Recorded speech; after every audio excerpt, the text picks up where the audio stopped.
DD214 Network podcast is for mature audiences only. Any videos, music, or entertainment not originating from DD214 Network is used and covered under Section 107 of the Copyright Act of 1976, also known as fair use. Opinions expressed are our own and do not represent any DoD or U.S. government entities as a whole. This podcast is for entertainment purposes only. Viewer and listener discretion is advised. You are no longer alone now because we have you.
Feels so good to be back.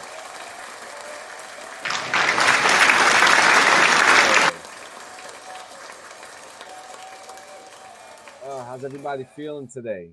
Good. What's going on? Man, Ronnie Jay, it is good to have you back. Good to have you back. I appreciate you guys having me back on for a third Bro. time. It's always a pleasure. Badges, Yeah. just badges and badges. It's always a good time. I really appreciate it, y'all. Oh yeah, how's it? So, I mean, shit, man. So the last time we were talking about butt plugs, what are we talking about? What are we talking about today? Oh man. So much has happened. So much has happened. I was gonna say, so the last time we talked, you were kind of in the middle of being on the trail. So you had about not quite, but about a year, and then you had about a year probably left. At least a year. You had at least a year left, right? Wait, has it been a year since the last time I've been on? Over a year. Because you basically you got off the trail and now you went to your next assignment, right? No. So I'm off the trail now. Right. So I don't go to my next assignment until February. So I'm working for Headquarters Battery right now. Yeah. Helping them put on their next Expert Soldier Badge, Expert Infantry Badge event. Awesome. So that's what I'm helping them out with. But yeah, I'm not. Isn't it nice to be a badge holder and not have to fucking dude? You're gonna do it one way or the other. Either is the people leading it or the people freaking getting it, right? Like there's no way, there's no getting out of that shit. Like especially with this new PT test they implemented, I don't feel. I'm not jealous of them at all. Like that shit sucks. It wasn't easy when we were doing it, and you know what I mean? No. Like so the entire thing up. Yeah. So wait, so you're talking about that the newer? They didn't change it up from the newer one, right? It's just like the what is it? Medicine ball throw in. So that's the ACFT. Oh, that's okay. PT test. The PFA is what candidates who are going out for their Expert Soldier Badge or Expert Infantryman Badge. That's what they have to do. What does it consist of? This is new to me because I've only been out 2 years and I never heard of that. So what does it consist of? So I have the con-op around here somewhere. But off the top of my head, you're in full kit, helmet, eye pro, gloves, body armor, and OCPs and boots. Dig it. I dig it. You start off with 1 mile run. Awesome. You come back. You do 30 dead stop push-ups, which are the push-ups where you go all the way up, all the way down, and your hands come off the ground, and then you repeat that. That's nasty. Hell no. So you got to do 30 of those. Okay. And then you do 16 sandbag tosses over your shoulder over a 5.5-foot object. So what we're doing, we have LMTVs parked there at each station. Uh-huh. So they're just basically going to throw 16 sandbags onto the back of the LMTV. Okay. But it has to be over the shoulder. Yeah, over the shoulder. Okay. And then once you're done with that, then you go into a 100-meter sprint. So you basically sprint 50 meters down, 50 meters back. Okay. Then they go into a 50-meter water can carry, which is basically like 2 water jugs. Yeah, Like 2 water jugs jugs. going all the way back. That's fucking Like farmer carries.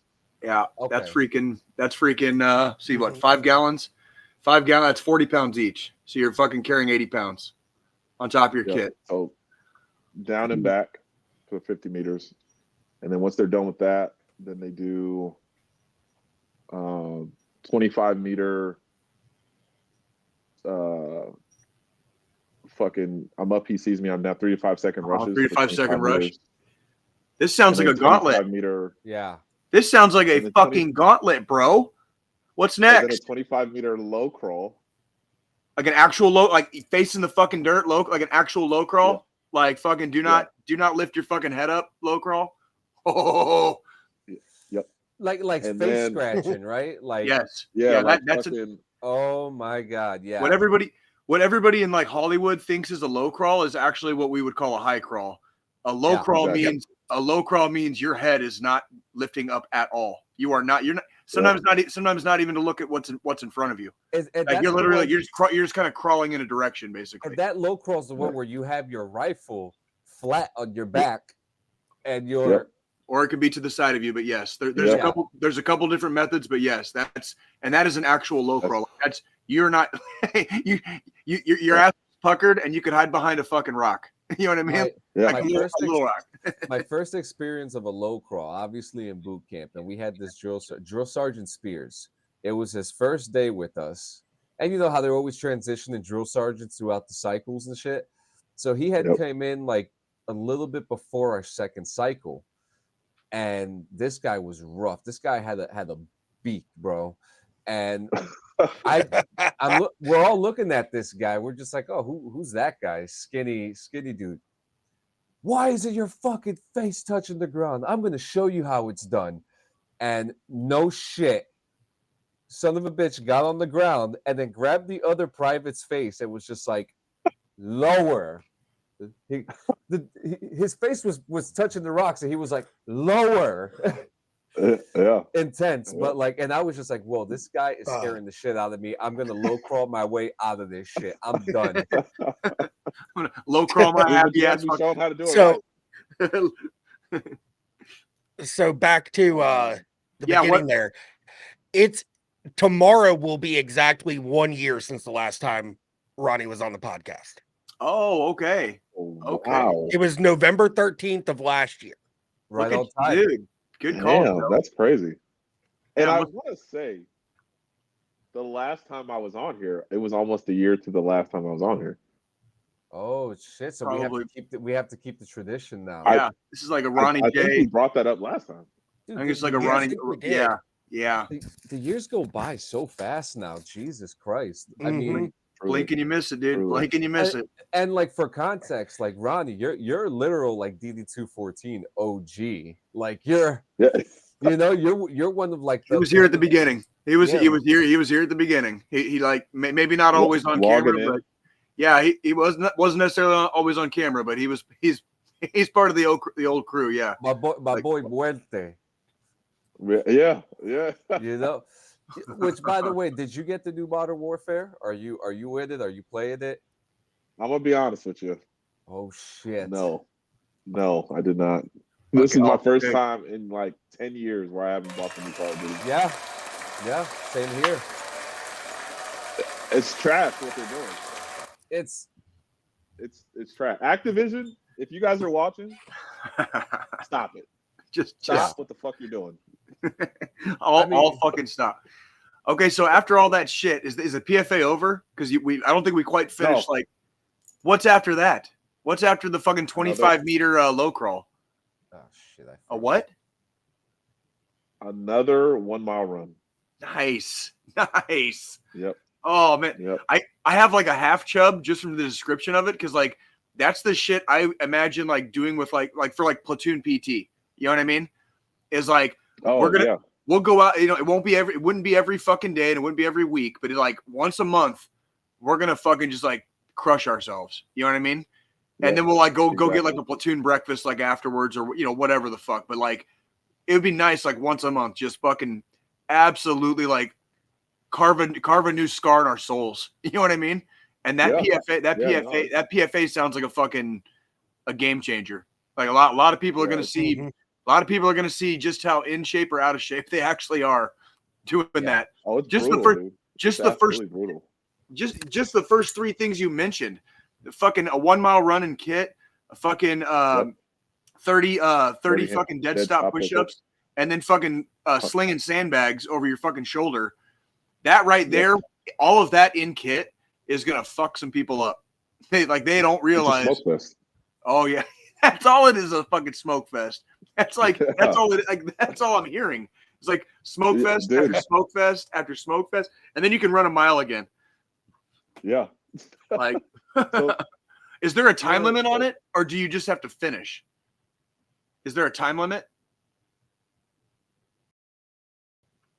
for like say like the push-ups and stuff? Like, is there a time limit for the PFA, or do you know yet? I know we have pause for a little bit. I couldn't hear you. Oh, can you hear me now? Yeah, I can hear you. Okay. Is there a time limit on the PFA? Like, is it just like you have to finish? Like, what's the time limit? So if you're an expert soldier badge candidate, you get 30 minutes, and if you're an infantryman trying to go out for your EIB, you have 26:30. Holy shit! For all that, dude. Yeah.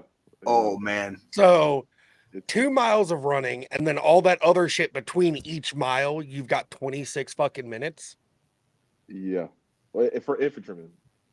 Now for everybody else, they get 30 minutes total. Oh, God, you're dead after that shit. How many people are even going to make it through that gate? It drops a lot of people, man. I would say it probably drops off about 15 to 20% of the population. Okay. Okay. Well, you know what? That's of actual great comfort to me, because I would almost think it would be higher. Seeing some of the some of the PT we did. Varies. It probably also varies by unit. If you've got a solid unit that's doing what I would call like legitimately good PT on a regular basis, you're gonna get. And if you go to the field all the time, you're just gonna be in field shape. You know what I mean? You're just gonna be in You'll be in field shape anyways, because you're always fucking moving. You know what I mean? So exactly. Like you figure a unit like 75th Ranger Regiment, they're probably not dropping off. They're probably dropping off maybe less than 5% off the PT test. Bet. Whereas you go into Force Com, you go to like 1st Cavalry Division, they're probably dropping off like 20 to 30%. Those are the numbers that I was like, coming from a background in maintenance, and even with the engineers are solid motherfuckers all around. Don't get me wrong, but in those units, I would anticipate 20 to 25% probably. Don't get Squilini upset now. Hey, if it was the MPs, it'd be like fucking 40%, bro. Like oh shit. Fuck you, I'm not Jay. gonna throw no shade. I'm not gonna throw any shade, dudes. Sorry. Engineers are just jealous they weren't as cool as the fucking MPs. That's all it is. Oh, keep telling yourself that, friend. Yeah. Keep telling yourself that. And the worst part is, in my civilian career now, a lot of the guys I work with are ex-engineers, and I'm the only MP at my company. Oh, and I have like four ex-engineers that report to me, and it's like, oh, this is fucking great. What do you do, brother? So I work in IT. I manage a service desk. So nice. Well, I manage a service desk as of 4 to 5 days ago. Just got promoted. So you're the dude that I call when I don't know how to fucking get into my Outlook. Or that takes my all when you can't get your audio working before you're supposed to show up for a podcast. Oh yeah. Right. So, Oh man. so in this last year, you got off the trail.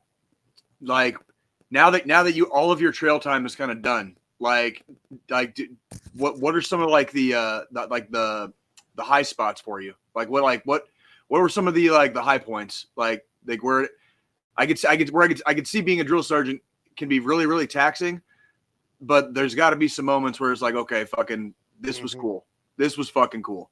You know what I mean? I would say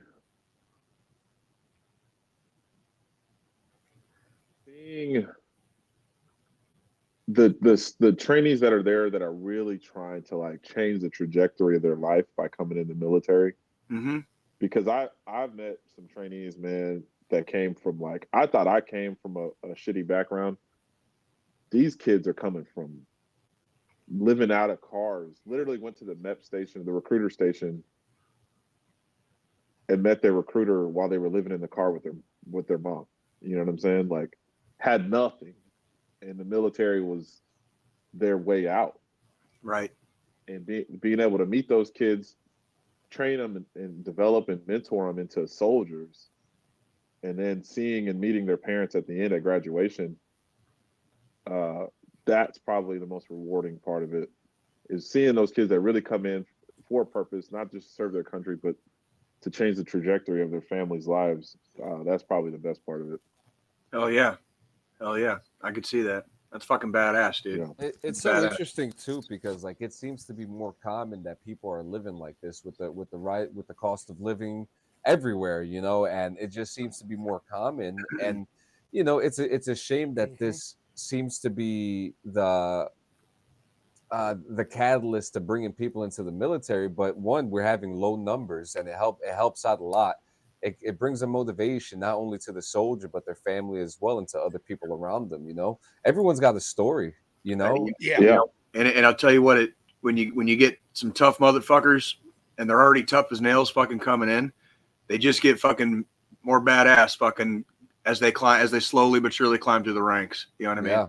Honestly, they do, man. I mean, they make the best. Look at you and me, Ronnie. Like, look at you and me. Yeah. That's like, you know, like sometimes we made our own luck, you know, in life before the Army, but at the same time, dude, like Army just fucking sharpened that knife, dude. You know what I mean? And Absolutely. Like I'm never gonna be scared walking through a dark alley ever again in my life. I mean, I'm just saying, dude. Like, I might be a little bit more on guard, but I'm never gonna be scared again. You know what I mean? Like, but yeah, please continue. I apologize. I didn't mean to cut you off. Like, no, brother, you good, man. But yeah, that was the most important, or the most meaningful part of the 2 years of me being on the trail was just developing kids, because that's really what they are. They're 17 and a half, 18, and making them or developing them and molding them into soldiers, man. And because they're there, they crave that discipline, because you can tell a lot of them never had it in their life. And you know, that was probably the most awesome part. But I'll tell you what, man, so glad to get my weekends back. This past 2 years, dude, fucking, it's been a grind, man. Oh, I can imagine. I can imagine. I always wanted to be a drill, and it was so unfortunate that the trajectory of my career was such that when I came down on drill orders, that's when I had to sign a deck statement, and that was like, because I was looking forward to it, and it would have been, but I can see where you're at. It would have been a fucking grind. Like that is that life, and that is that you are a drill sergeant for 2 years, and nothing more, nothing less. What is the shift of a drill sergeant?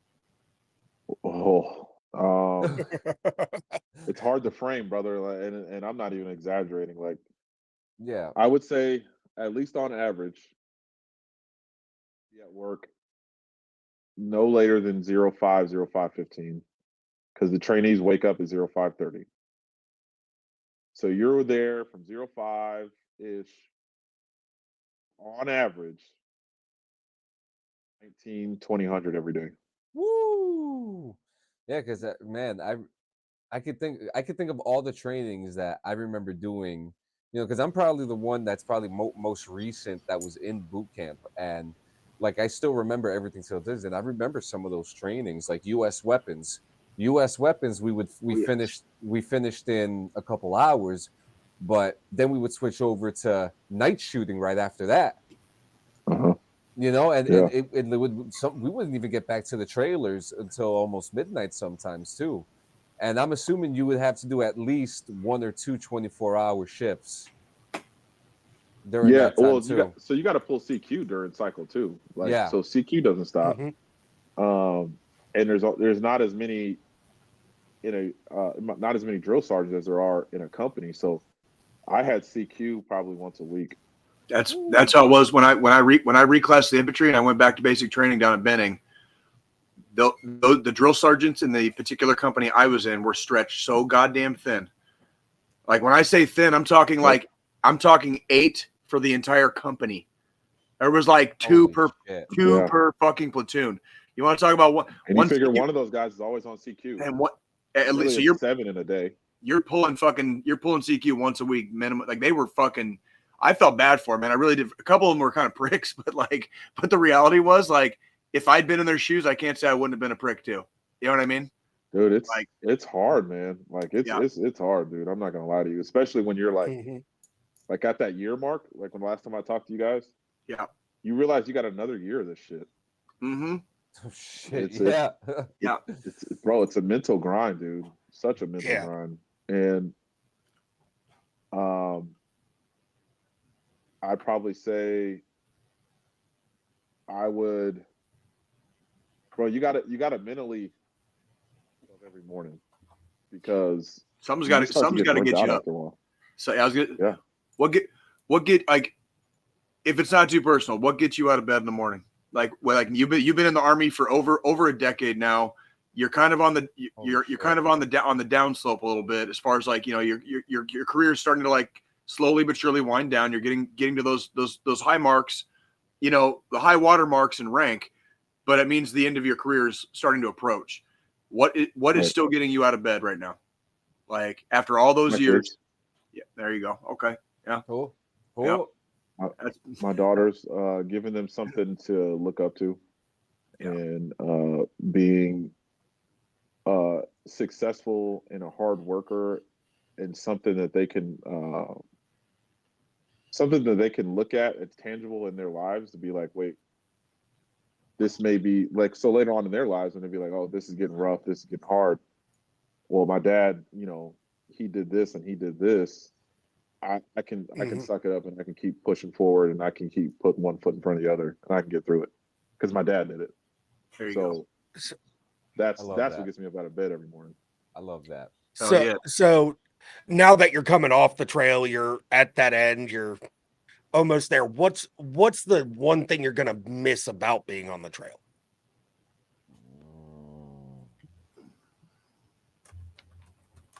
The camaraderie with some of your other drills.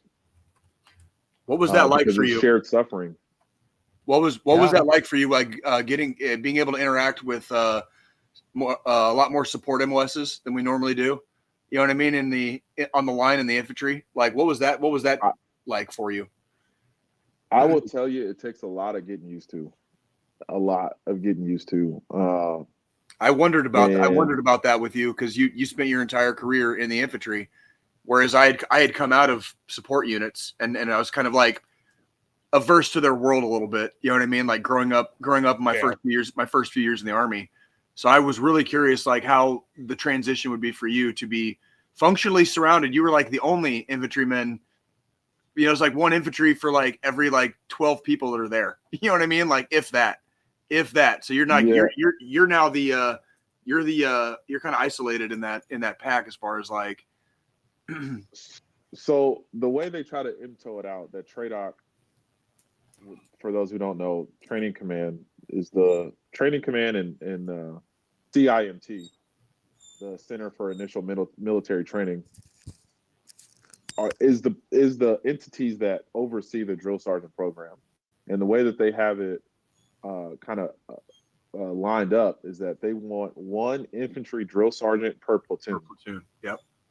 In a company or battery or troop, wherever you are. So there's supposed to be one infantryman per fucking platoon. Does it always work out like that? No. But usually you have, if you don't have 4 in a battery or a company, you usually got at least 2 or 3. So they try to, because we're the only MTOD in basic training, man. And that's because white phase and blue phase, that's all infantry tasks. So we're supposed to be those subject matter experts for the other drill sergeants who aren't so well versed in marksmanship and small unit tactics, for them to be able to lean on. And that's kind of where we serve our purpose. That's our bread and butter. It's literally our MOS. Like literally our MOS. Like that's exactly. Like, and call a spade a spade. With other MOSs, working with other MOSs, man, I'm gonna tell you, that was probably the most challenging aspect of me being on the trail as a drill sergeant, because the mentality, we always talk about, we make, we throw shots at each other, infantry this, fucking poke that, poke whatever, right? But one thing I really saw, dude, the mentality is 100% different between the infantry and a lot of other MOSs. We're a lot more rough around the edges, and we are way more direct and way more apt to call people out on their bullshit than other people are in the Army. But the infantry like that. And one of the biggest things I noticed in the infantry, which thankfully for my story, I was already adept enough at it, but the infantry loves to eat its own. So the minute the minute you get out of basic training, motherfuckers are waiting to watch you fail. They're just waiting. 100%. And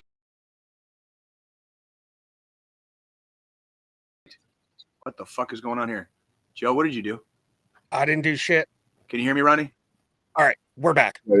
Whoever's pressing, John, you're muted. Whoever's pressing buttons, stop. Like, do you remember when this happened last week? It just did something on its own. It just refreshed on its fucking own. Okay. Yeah, I'm sitting here. I got the look. My hands have been right here the whole time. No, you're fine. You're fine. I'm fucking with you. I'm fucking with you. I'm gonna sit back here. The infantry loves to eat its own. And so when you grow up in the infantry, or I would even say if you spend enough time even directly attached to the infantry or just as an infantryman, you lose this. There's a veneer in the other parts of the Army. It's a veneer. And what I would call that veneer is it's a vague politeness. It's a vague politeness. Yeah. It does not exist in the infantry. That vague politeness is fucking non-existent in the infantry. There is no fucking vague politeness. You either fucking got it done, or you're fucking getting it done now, or fucking why the fuck wasn't it done yesterday? That's it. 100%. And I don't need a fucking story. I don't need a fucking story. I don't need a fucking what happened fucking 2 hours ago. I need to know what the fuck's going on right fucking now 5 minutes ago. You know what I mean? Like, and as a senior drill sergeant in my organization, right? So as a senior drill sergeant, the way it works, right? You got your drill sergeants, senior drill sergeants, and then you got your first sergeant. So your senior drill sergeants like the platoon sergeants of the platoons. Essentially, that's what we are. So that's what I was my entire 2 years on the trail. And obviously, you have a little bit more weight to throw around as a senior drill. And when I get to start checking people on their bullshit on why shit wasn't done, I come across as an asshole, or I come across as official. I did have an official complaint on me at one point in time that I was able to beat. Yeah, that was put on me by other drill sergeants, that I was creating a toxic work environment. Whoa. Which is bullshit. Yeah. Which is bullshit. That just smells like that just smells like weepy vagina. It just smells like weepy vagina to me. Fuck that. I've never once even there have been a few times when me and Ronnie Jay did not see eye to eye on stuff, and I have never seen him once act unprofessionally about it. Jay, I have heard many stories of people we disagree with you. Dude, like it's come on, John, it's me. So eventually it's me. Eventually on a long enough timeline, I will rub you the wrong way eventually. Yep. Eventually. And like and so and the way I know and not a lot of people know me very well, but the ones that do, They know very well. Like He's so right about that, though. if you're gonna come at me with an argument, you better have all your fucking facts backed up. You better fucking have all your fucking all the truth, and you better be able to show me where I'm wrong exactly, so that I can stop talking shit, basically, because I don't like talking shit, but when I do, it like we get brutal with each other. We get brutal with each other, but it's not unprofessional. I would not consider it unprofessional though either, because we're living in like an austere and hostile environment. We don't have time to necessarily be polite about it. It's like, Jay, you're fucking up. What the fuck does that mean, Ronnie? Well, I mean, it means you fucking doing this, this, and this. I'm like, oh, well, if I'm doing this, and this, did you talk to my fucking Joes yet? Because that's fucking supposed to be their shit. And why the fuck am I getting yelled at? Because you're getting fucking yelled at by fucking our platoon daddy and fucking first sergeant. And I'm like, oh. Sorry, I love you. The way it would work, especially when me and Jay were in the same platoon, our platoon sergeant at the time, now serving years of Fed time in a federal penitentiary, he would talk a lot through me because I was the weapons squad leader in the platoon. And those who don't know how an infantry platoon is broken down, there's the platoon leader who's a lieutenant, the platoon sergeant or platoon daddy, the weapons squad leader, and then the 3 line squad leaders. Well, our platoon sergeant was not present a lot because he was an alcoholic and he wouldn't come into work a lot of times. This is in Afghanistan too, not just on the line. This is also when we went to Afghanistan. Oh God! So he would speak a lot through me. I would just understand what needed to get done if he was absent. And there was times where I would have to, get at Jay or get at Wagner or get at Vinny and be like, yo, what, I'm saying, we got to get this done, or why the fuck doesn't get done? That type of shit. I had a role as a platoon sergeant a couple different times. I've never so once. That's where a lot of these arguments come from. Yeah, and it was always funny too, because fucking the more I get to know people and the more they start to know me better, they start coming at me differently. Like when they have, an issue, because then it's like you start recognizing, like, if I just tell Jay like the straight up facts, he'll probably leave me alone. He'll shut the fuck up. If Jay doesn't understand the facts, he's gonna keep fucking like going in circles and trying and asking me why the fuck. And that's my. It's really a communication issue, and that's more on me. But I can't expect. Goddamn, ain't that the fucking truth? I remember that shit. It really is. It's the truth. It's more on me, and it's hard for me to open up enough to people early in my relationships with people. It's hard for me to open up to let people know, like, this is how you have to communicate with me if you want effective communication. Yeah. I don't necessarily need you to be nice, but I definitely need to know why. And a lot of times in the Army, we don't get to ask why. But once you're at a certain rank, i.e. like staff sergeant, fucking like, a fucking goddamn squad leader in the infantry, I do have a little bit of leeway to ask why. And that's where it was never, I can almost guarantee it was never Ronnie's fault when me and him were at odds. It was usually shit coming down the pipeline at fucking 100 miles an hour. That shit was supposed to be done like 3 hours ago, and we've been sitting on our asses for 3 hours. And I'm like, I'm just trying to get shit done for the platoon, man. Right. And it was like, I'm like, all right. Like 99% of the time, me and Ronnie were fucking boys, dude. Like, don't let a couple of our differences in fucking opinion, like, don't let it sway you, dude. It's a family, man, and like when you're around family members for long enough, you're gonna get into shit. That's just how it goes. Isn't that the great thing about the Army? You put that uniform on. You could be a Biden supporter. You could be a Trump supporter. Hell, you could be a Sarah Palin supporter. But who gives a fuck? Because at the end of the day, if we're downrange, as you guys say, you guys are gonna be backing each other up anyway. Dude, 100%. The only color I see is green, dude. And I'll pull a drive-by for fucking Ronnie right fucking now. Like, just like I wear green and I'm just saying, dude. So green, just throwing it out there. Hey, man. I'm envious to y'all, man. I got 5-6 years left before I can partake. You're almost here, man. You're almost here. I'll tell you what, Ronnie, like, when I got out, I went the route of, like, as soon as I got to Missouri, I hit up the VA, And I was just like, I just need to get this out of the way now so there's not any questions. I'm not forgetting stuff later. You know what I mean? And I'll tell you right, if you get 50%, and what I'm assuming you're probably going to get for your VA rating based off of what I got, like, you're never going to have to work again. You are never going to have to work again. Like straight up.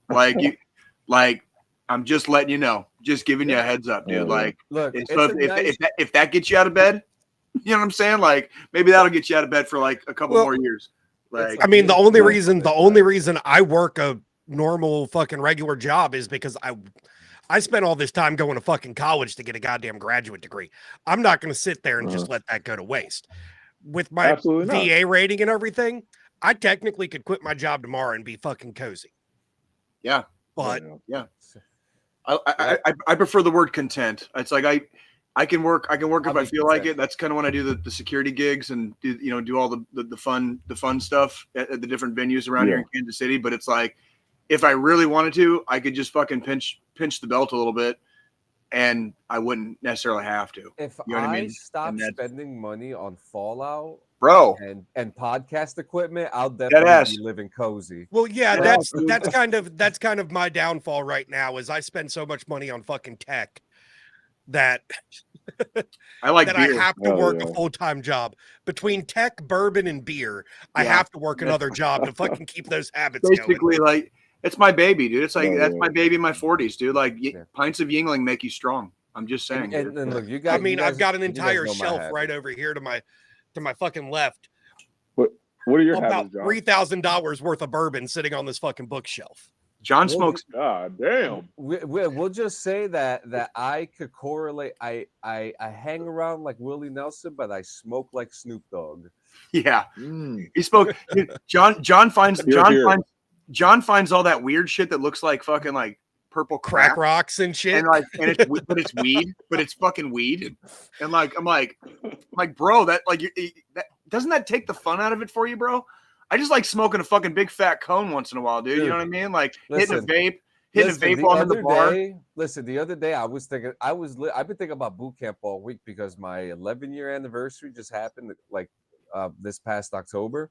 Hey, congratulations by the way. That's good shit. Congratulations, man. Yeah, I think about it all the time. And it's funny too, because you guys say how like you guys had, my life wasn't terribly bad. I had bad things happen to me, but I always went through life kind of like being a bad guy. But when I went into the army, I was like making bad decisions. But like being in like the military, I kind of see it how like some of the nice guys, the nicer guys, the more timid, I don't want to say moral, because moral is a very that's a extensive word to use in the military because but there's just so many. I lost my thought, and I'm not even stoned. Maybe that's why.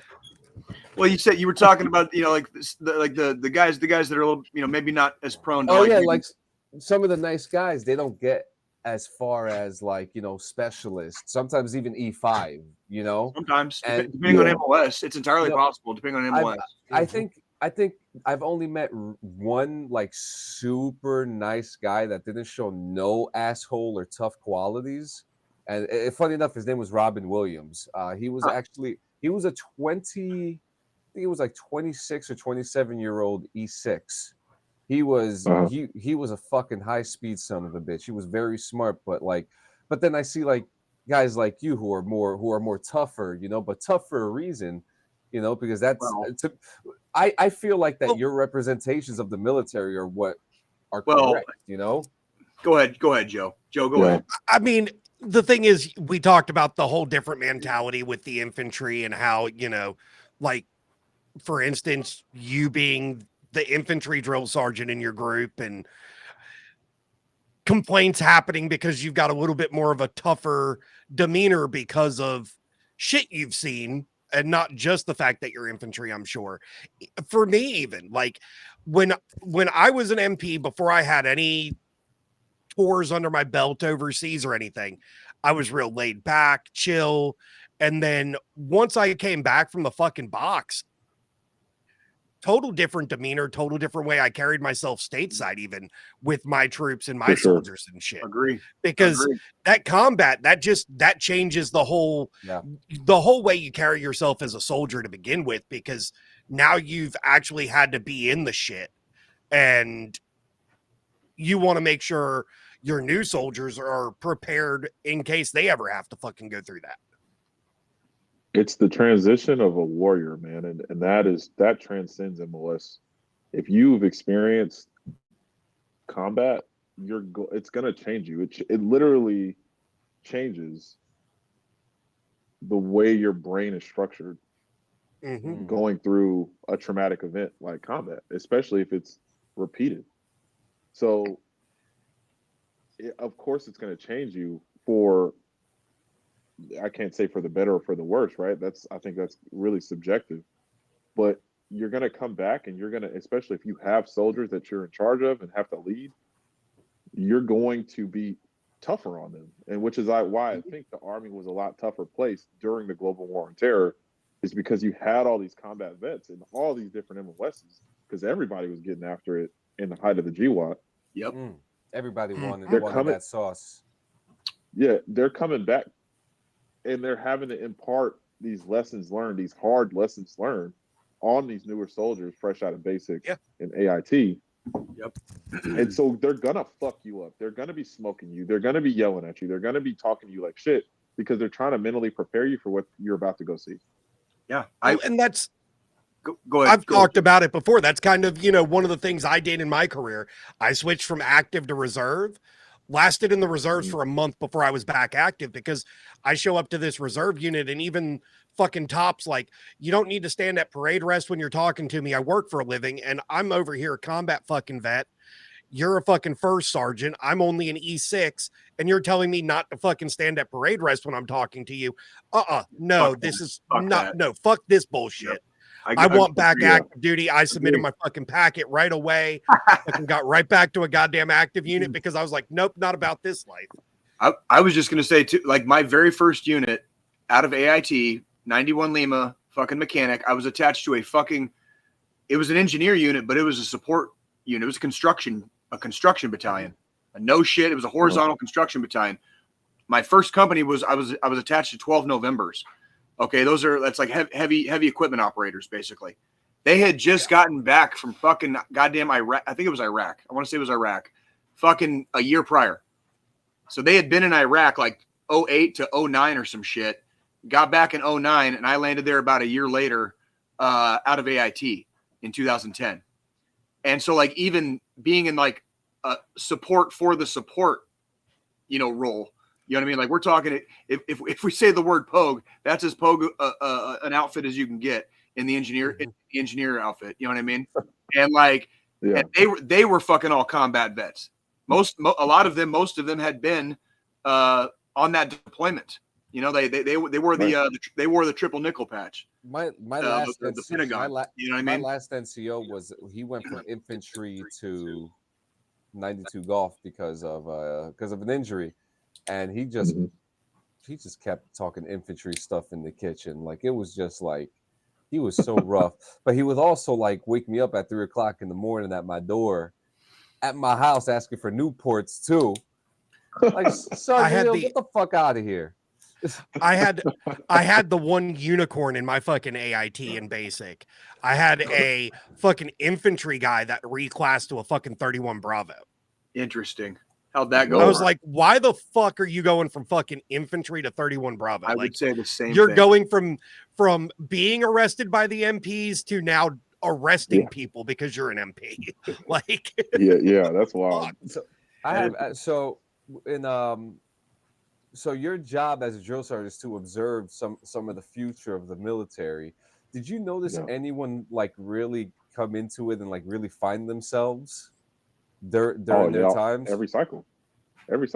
That's really cool. And like, was there something that was like so memorable? Like one guy that maybe that didn't seem like he was gonna be part of it, and then he just like flipped the switch and he did something amazing and was just like, oh shit, this guy's gonna make it.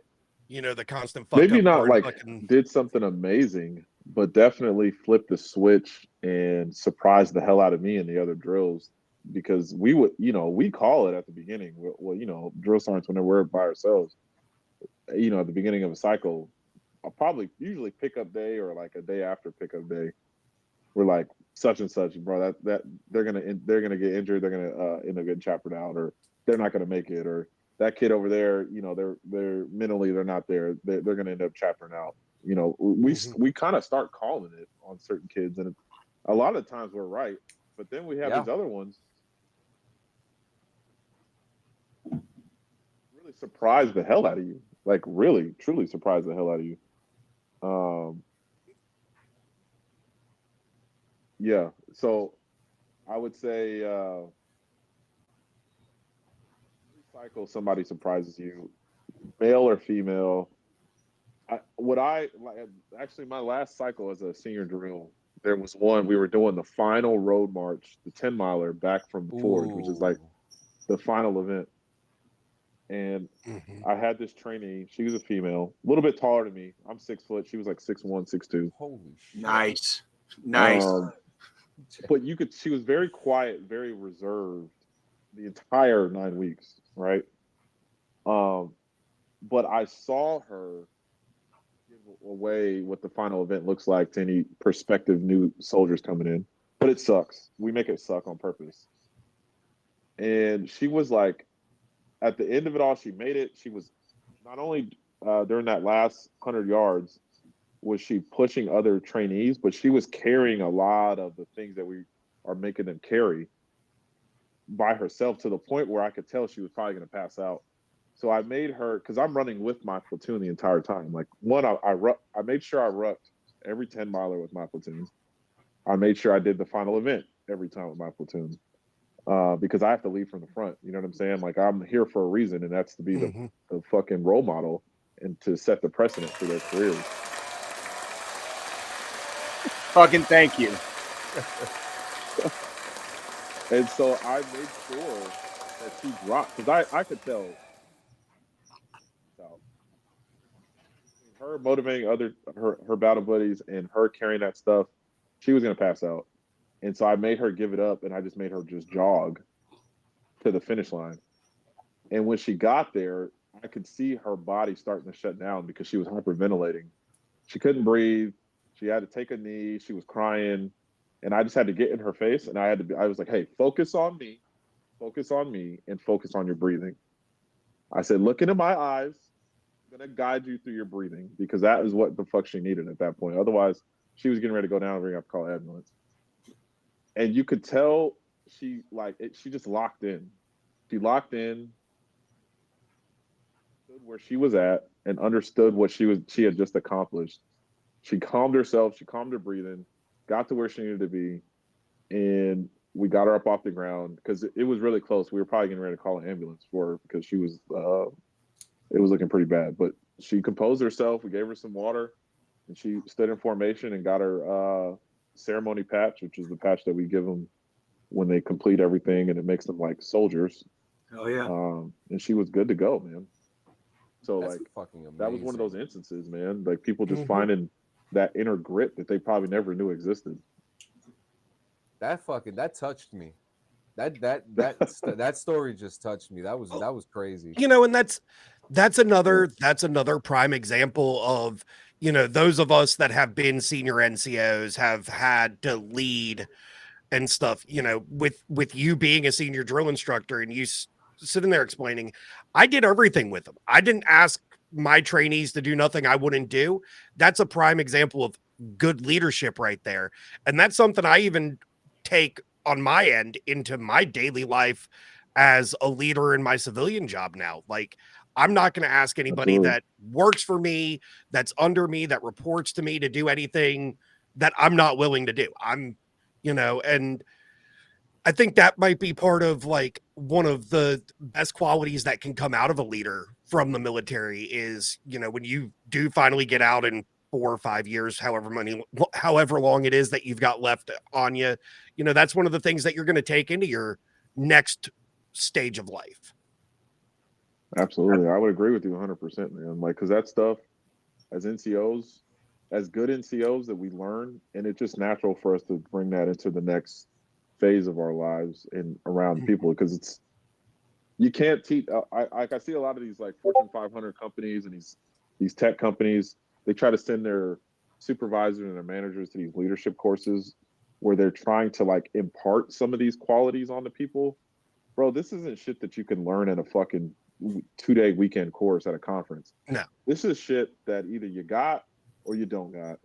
And the military brings it out of you and it refines those qualities. And I think that's what I love about my time in the Army is it brought this stuff out of me, and then it honed it to a razor sharp edge to where I can be effective and pass that shit on to whoever I'm in charge of. You can't teach that shit at a fucking conference, bro. No, and that's one of the things, like with my job, they're wanting to send me to some leadership conferences and stuff like that, and I'm like, I don't need these 2-day conferences. Like, I spent 7 years of my life doing this. I don't need 2 days for somebody to tell me how to be a leader. Send fucking Bill down the hall with fucking like cum stains on his fucking necktie, dude. Like fucking that shit. He needs it, dude. Like, I'm good.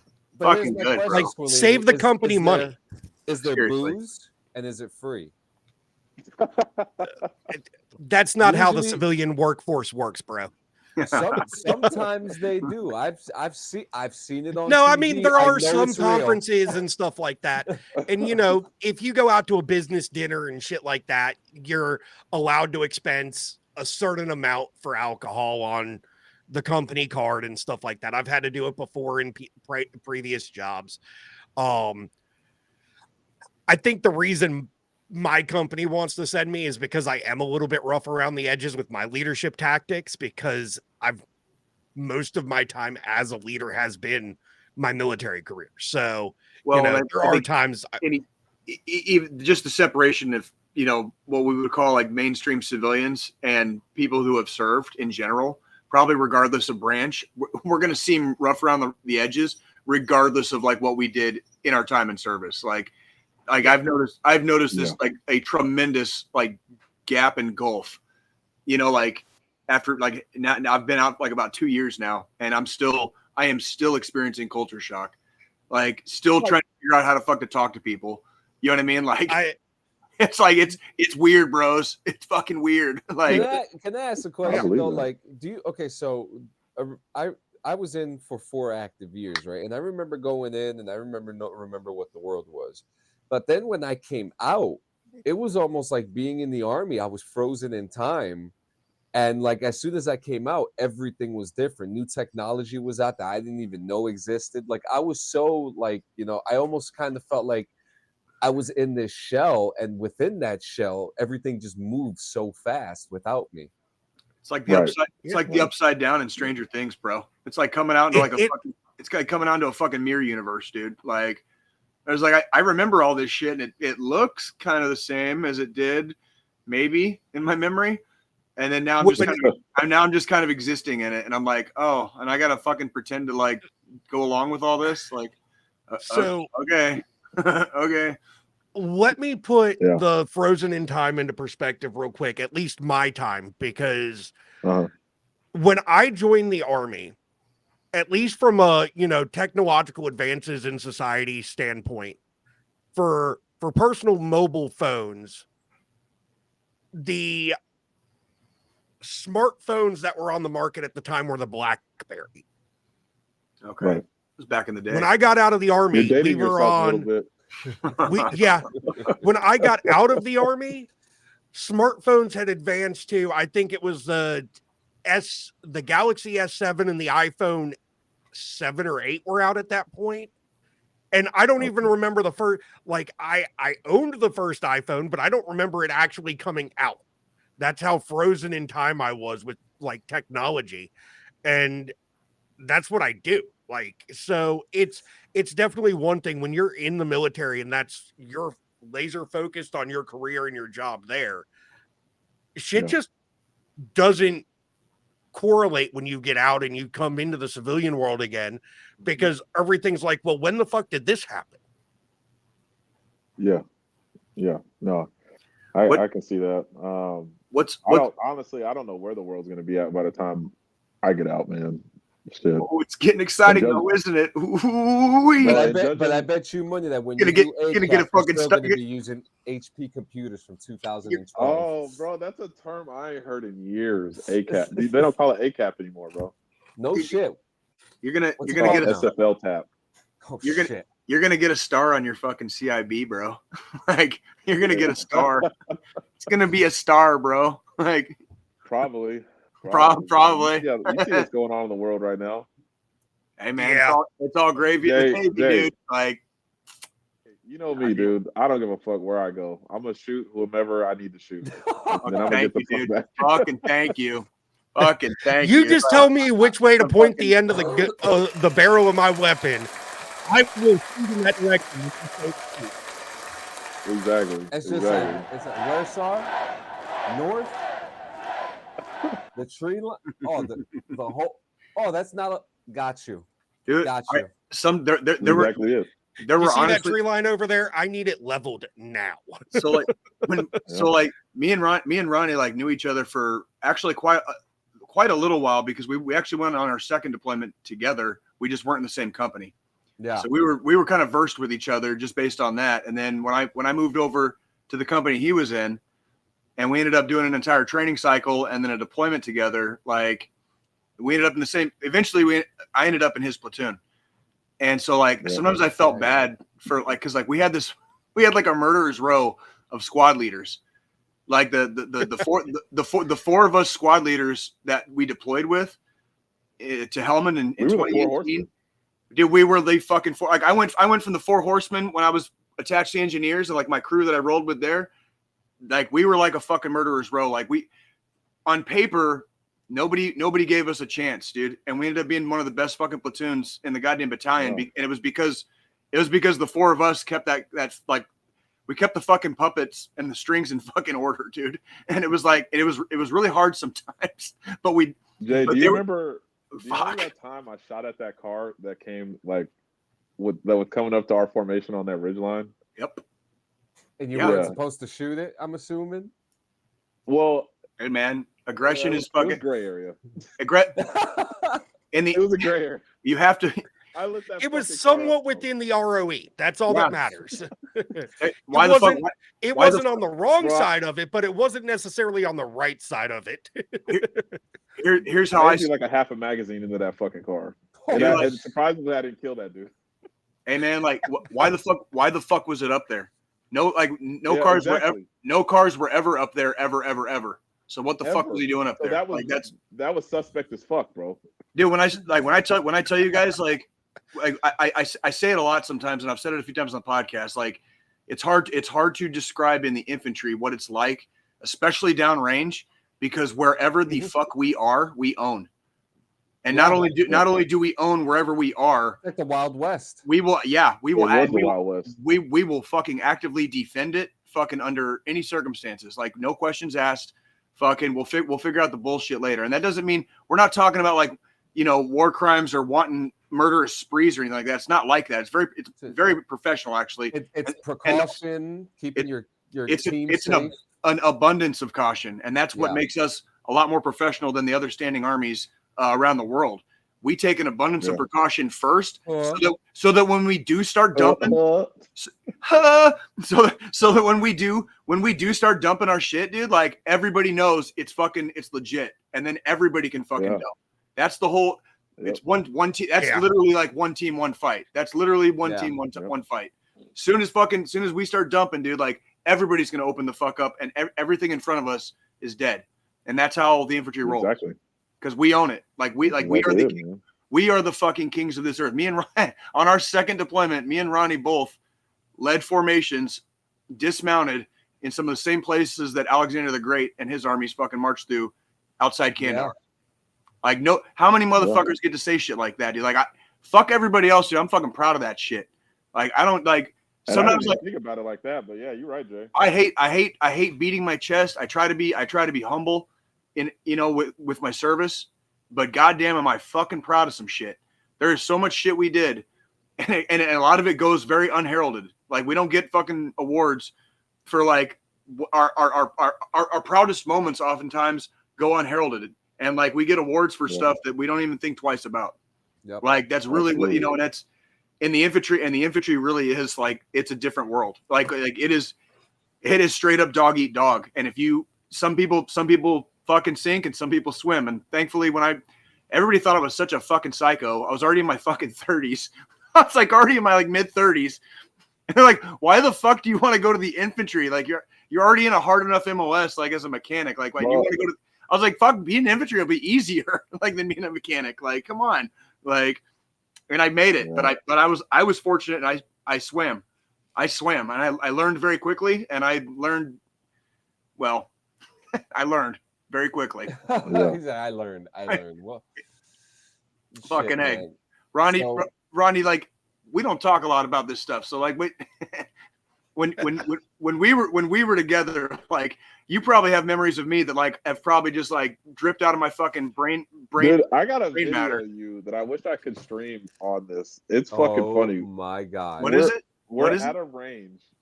I got a video of you because you were on one of your rants, and we were. I can't remember what range it was. We were at a range. We were on Carson, and it had just pissed on us. Like it had rained its ass off.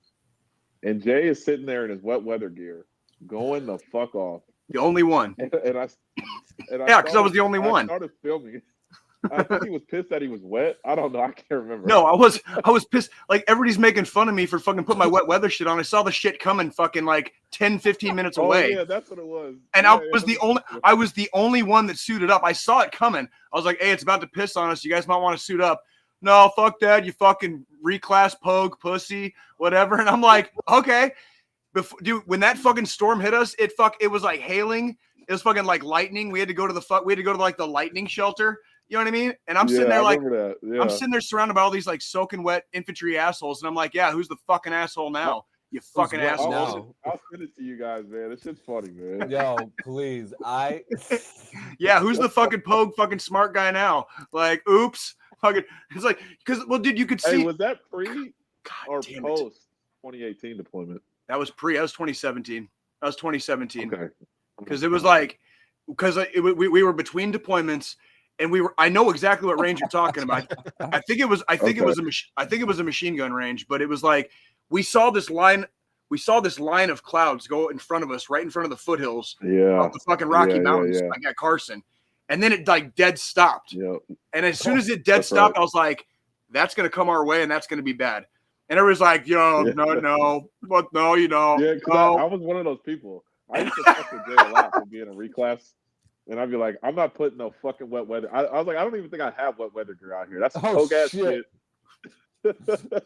I suited up, dude, and I'm talking like within 10 minutes we got bombed on. And it didn't last long. Yeah. It wasn't that it lasted very long. It lasted maybe 15, 20 minutes at the most. So it hit us and was gone. But it was like, well, I gotta watch it again, John. Was it like a ha-ha? Was it like a ha-ha? No, he was pissed. No, I was pissed because nobody fucking listened to me. I was 100% correct, and no, everybody was like, it's like when your kid's trying to like put a fork in the goddamn electrical socket, and you're just like, no, what do you no, stop, bro. Like.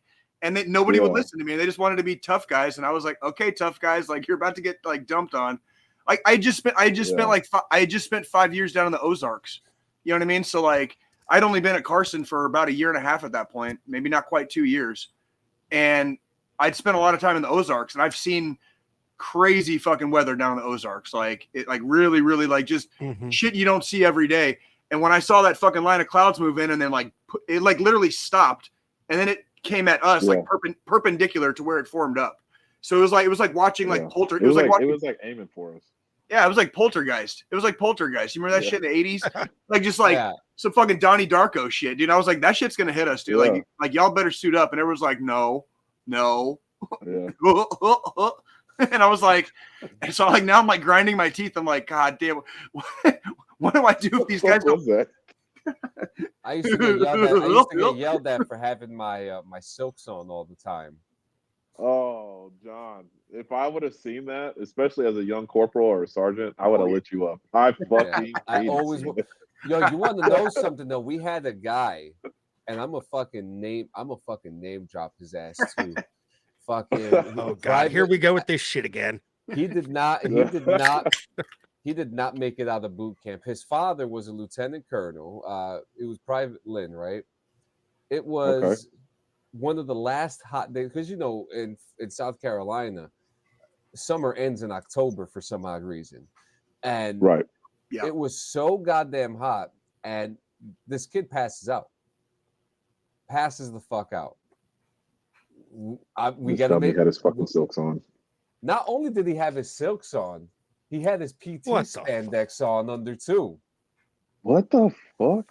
Yeah, and it was we had him on the we had him on the fucking like man-made gurney full of ice. Oh my god! Yeah, Should have given him the silver bullet. Fucking like what was the craziest thing you had to yell at somebody about? Like, what was a big no-no? You were like, oh hell no.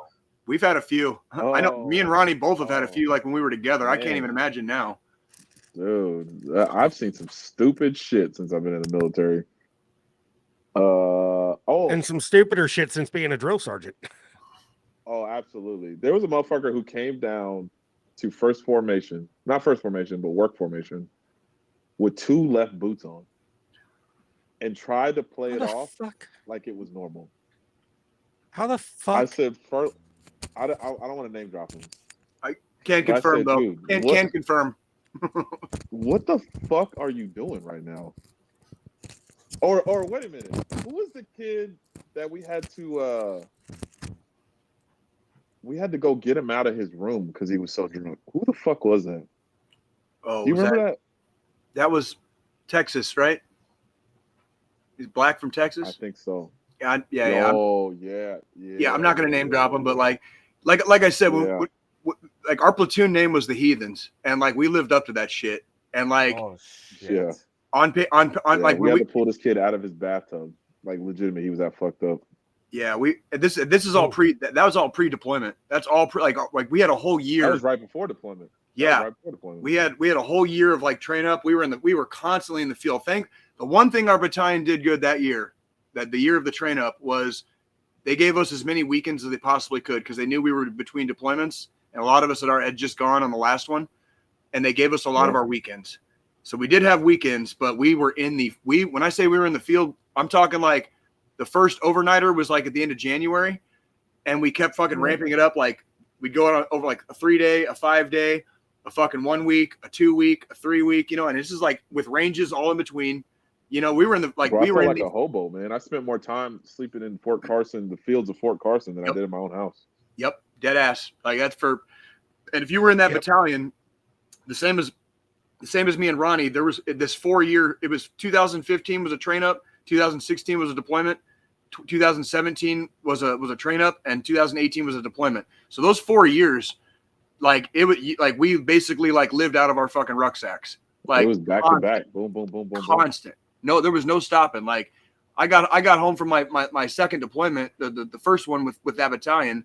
I got home from that deployment and I calculated how much time I had spent with my youngest daughter, and it was like 4 months out of her like first 2 years. Like I went down, I added up like the days, like just to the day, and I only had like 4 months out of her first 24. You know what I mean? Like it was insane. It was insane the pace that we were on.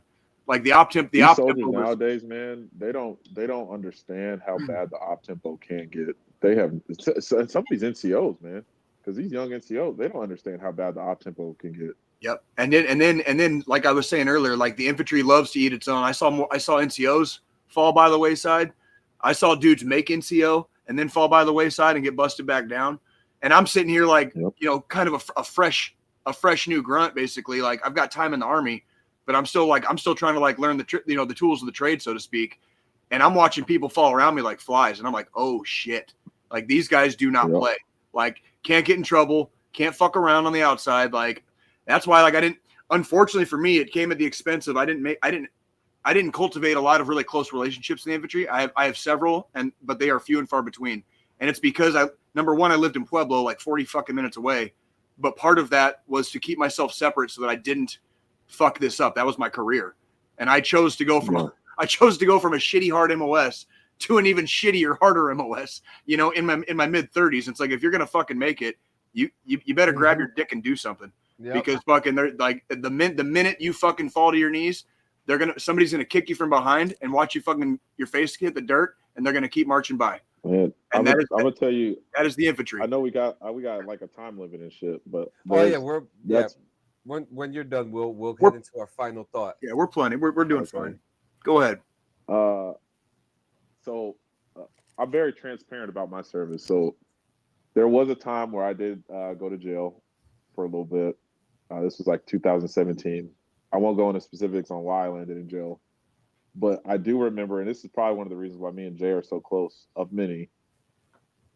The day that I got released from jail, when I thought my entire career was coming to a fucking full-team stop, this motherfucker not only was the one that came and picked me up on the steps of that jail. Remember, I was sitting on the steps, dude. Sitting on the corner.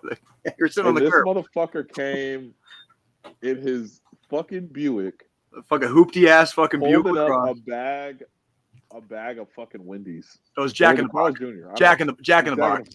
Because I got you I got you a fucking hamburger meal. I got you tacos. Fucking like, yeah.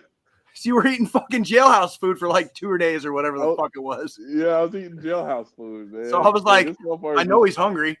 Like I've been in the field with him. I know how you eat. Like I was like, we already get fed like shit in the field. You know what I mean? Like, yeah. The way he pulls up though, it's like a movie, dude. Like I'm sitting there, he's the sad music because I think my career's over. And this is a fucking little rain cloud around the corner, dude. There's like a rain cloud creeping around the corner, bro, and pulls up right in front. And he's holding the bag up because I'm on the driver's side. He's holding the bag up. He's like, "Bro, you fucking hungry?" That sounds like some Jay shit though. Like, yeah. Wait, now you said Buick. That's not the red one that I puked on, is it? No. It was a Buick.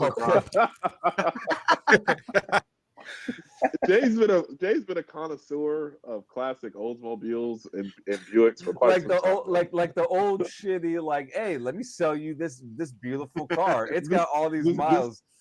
Hey man, car. People forget, man. Sometimes when you want to keep it gangster, dude, you got to be low key, man. You got to be low key, dude. Like, ain't gonna be low key, fucking rolling around a goddamn like, Chrysler 300. You know what I mean? Like, come on now. This dude, we were going over to see his fucking grave. Yeah, his own grave. The cemetery. Yeah. Wait, what? It's a cemetery behind a church. It's like the one I'm going to be buried in, basically. Yeah. Like, you bought a grave plot already? I got one.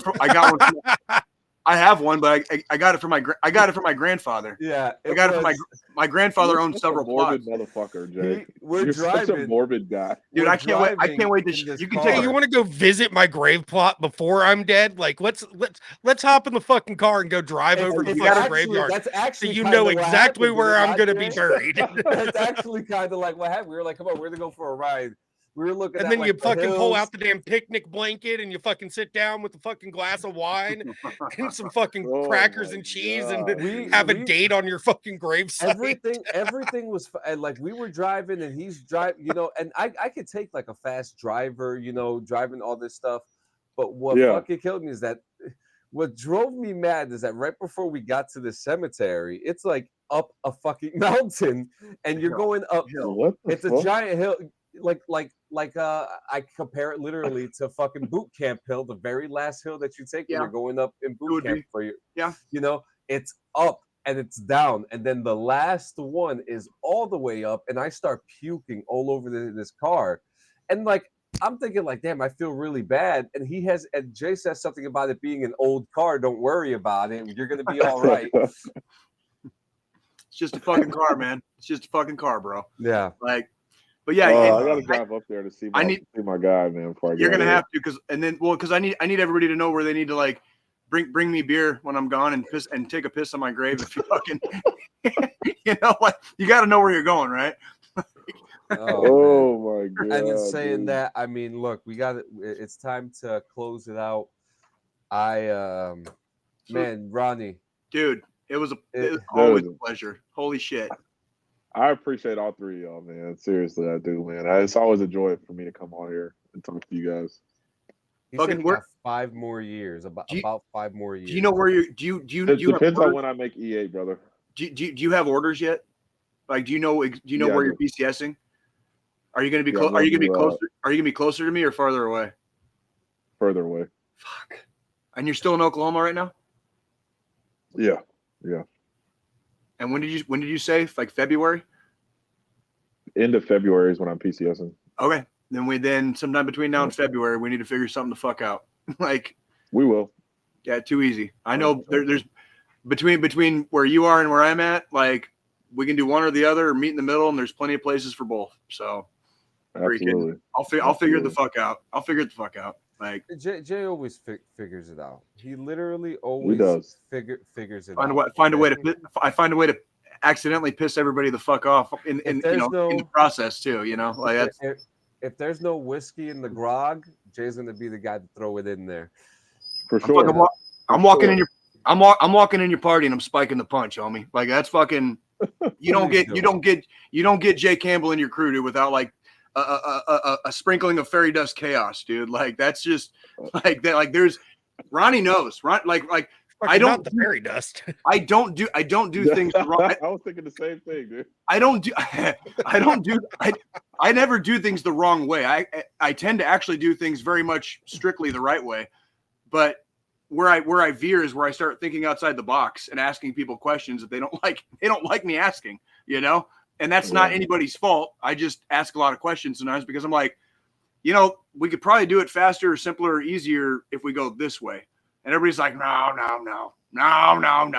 And then we're like reenacting point to hawk on a fucking training exercise. and like probably the single like most terrifying moment of my fucking almost 12 years in the Army, because somebody freaking didn't listen when I said, I don't think there's a fucking trail there. I'm looking right here. I'm looking right here and I could see where this map is saying the trail is. And that's just a rock wall. That's a fucking rock wall. And while we're speaking about the trail, to end the show, the final thought, we're gonna go into the trail of enlightenment. All right. Oh, here we go. I like this. We're coming into the holidays now, and for some people, for guys like me, I love the holidays. You know, even traumatic shit happened to me in the holidays, but I love it. I get cheered. My house is Christmased out already, guys. So, nice. You know, but I know that for some people, it's one of the darkest times in their life. I know someone right now who's currently losing a member of their family right now, and we're a week and a half, 2 weeks away from Thanksgiving. It's not easy. I just had 1 year of my father-in-law passing away. We're coming into 2 years of my mother-in-law passing away. And, you know, I think about them every day, and I know that you guys are thinking about your loved ones, you know, especially going into Christmas, coming into the New Year's. It's getting very tough, but please understand, guys, you are not alone. You can contact anybody. Ronnie Jay, you're a drill sergeant. You already know the process. You send it every day to your soldiers. You know how it is. You know, absolutely.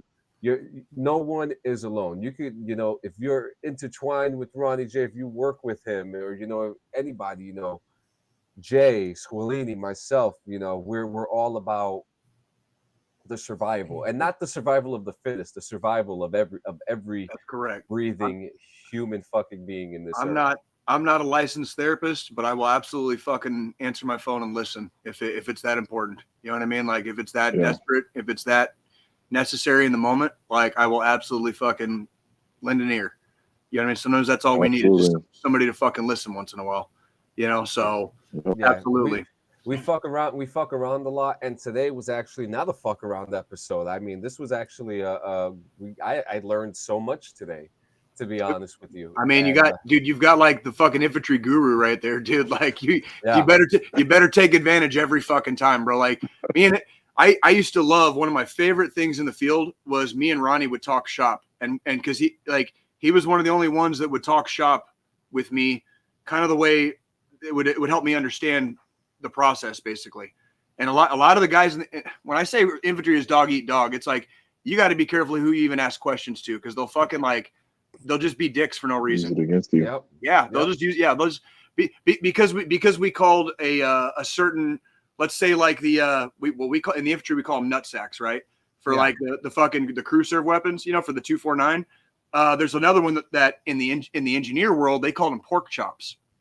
Well, I said pork chop one time, and said like this dude looked at me like I was a fucking idiot, and he's like, "Why the fuck would you call it that?" And Robble, I'm like, because that's what everybody in my last unit fucking called it, dick. You know, like, Ronnie was never a dick like that. He could see where I was coming from tactically, because I would ask these.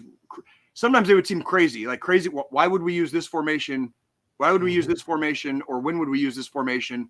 As I'm reading it out of the fucking infantry Bible, and we would fucking go back and forth on it, and maybe neither one of us have ever seen the formation used, but why do they have it in the fucking Bible then, right?